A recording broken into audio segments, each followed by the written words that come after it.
बस आज हम सीआरपीसी के सेक्शन 45 को डिस्कस करेंगे जो बताता है protection of members of armed force from arrest. इसका फर्स्ट सब सेक्शन है वो बात करता है notwithstanding anything content in the section 41 to 44 both inclusive no member of the armed force of the union shall be arrested from any other done or purported to be done by him in discharge of official duties except after obtaining the consent of the central government. मतलब कि कोई भी ये 41 से लेकर 44 तक की कुछ भी चीज़ें सामने आती है, कोई भी मामले होते हैं तो इनको वैसे मतलब बिना सेंट्रल गवर्नमेंट की परमिशन के अरेस्ट नहीं किया जा सकता। और सेकंड सबसेक्शन बात करते हैं the state government may by the notification direct the provisions of subsection 1 shall apply to such class or category of the member of force charged with the maintenance of public order as may be specified thereon whenever they may be serving and thereupon the provision of the subsection shall apply the expression central government occurring there in the expression state government substituted means इनको जो भी गिरफ्तार वगैरह किया जाएगा central state government की देखरेख से किया जाएगा, ऐसे नहीं किया जा सकता कि आर्म फोर्स के लिए स्पेशल रूल है। उसके बाद हम बात करते हैं सेक्शन 46 की, अरेस्ट हाउ मेड, मतलब अरेस्ट किया कैसे जा सकता है। इसका जो फर्स्ट सब सेक्शन है वो बात करता है in making an arrest the police officer or other person making the same shall actually touch or confine the body of the person to be arrested unless there be submission to the custody by word or action। Means हम किसी भी मतलब किसी भी इंसान को गिरफ्तार करते हैं पुलिस तो उसके शरीर को टच कर सकते हैं और मुंह से कुछ भी बोल सकते हैं, सब चीज़ें अलाउ हो सकती है। उसके बाद इसका जो प्रोविज़ो है बात करता है जो बहुत इंपॉर्टेंट है, जिसका प्रोविज़ो है वो 2009 में ऐड किया गया था। वो बात करें there where a human is to be arrested,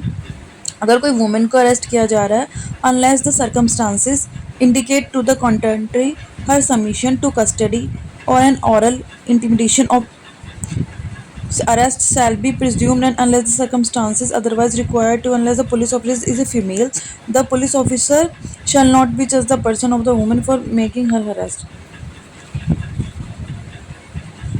मतलब इसमें दिखा बोला गया कि कोई फीमेल को अगर गिरफ्तार किया जाएगा तो फीमेल मेंबर के द्वारा ही उसको गिरफ्तार किया जाएगा, अगर सर्कमस्टांसेस ऐसे कोई फीमेल मेंबर नहीं है तो कोई मेल मेंबर उसको टच नहीं करेगा।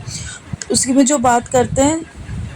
सबसेक्शन 2 की, if such person forcibly resist the endeavour to arrest him or attempts to the arrest such police officer or other person may use all means necessary to effect the arrest. Means अगर कोई भी जैसे कोई police है किसी को गिरफ्तार कर रहा है और वो उसको मना कर रहा है, मतलब कि मतलब मना कर रहा है कि भाग रहा है इधर उधर और मना कर रहा है कि अरेस्ट नहीं होना चाह रहा फोर्सफुली, तो पुलिस के पास जो भी साधन है ना वो तो सारी चीज़ें यूज़ कर सकता है उसको गिरफ्तार करने के लिए। उसके बाद सबसेक्शन 3 की बात करते हैं nothing is section give a right to cause the death of person who is not accused of offence punishable with death और इम्प्रिजमेंट ऑफ लाइफ। मतलब ये सेक्शन किसी को भी पुलिस को इतना राइट नहीं देता कि जो पर्सन अक्यूज्ड है वो पनिशेबल नहीं है डेथ से और लाइफ इम्प्रिजमेंट से कि हम उसकी डेथ कारित कर दें। अगर उसको लाइफ इम्प्रिजमेंट और डेथ नहीं है तो उसको लाइफ इम्प्रिजमेंट और डेथ करने तक की परमिशन ये सेक्शन नहीं देता है। उसके बाद बात करते हैं सबसेक्शन 4 की, save in exceptional circumstances no women shall be arrested after sunset and before sunrise and where such exceptional circumstances exist the woman police officer shall by making a written report obtain the prior permission of judicial magistrate of first class within whose local jurisdiction the offence is committed and the arrest to be made। means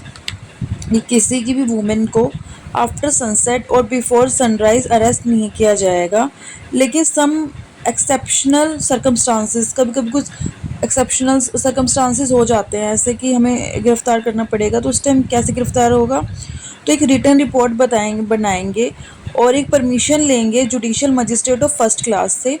जो उस women की local jurisdiction में जिस local jurisdiction में वो women आ रही होगी। तो सबसेक्शन 4 सिर्फ इतनी बात करता है। आई होप आपको सेक्शन 45 और 46 अच्छे से क्लियर हुए होंगे। Thank you.